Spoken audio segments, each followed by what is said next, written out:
Doble ang pag-iingat ng mga magulang para maiwasan magkasakit ang kanilang mga anak sa gitna ng mga pag-ulan at flu season. Live mula sa Quezon City, may unang balita si Bea Pinlac. Bea!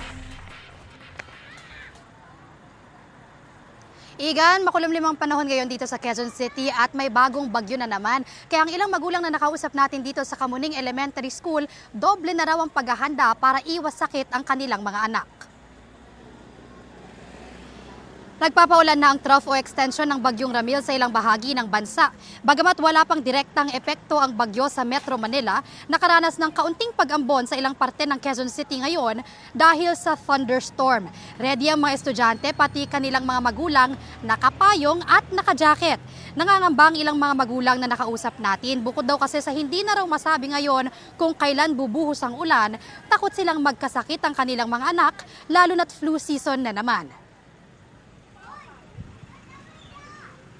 Siyempre pumapasok sila, kaya yun ang inaano namin. Kung nag-aalala po ako, ba may biglaan lang. Yung huwag magpaulan, tapos huwag gala ng gala sa labas para iwas sakit. Lahat naman po ng magulang, ayaw naman po na magkasakit yung anak niya. Kaya minsan po pag alanganin talaga, di na lang po namin pinapasok yung anak namin. Kahit na po wala ba pong anunsyo ng gobyerno.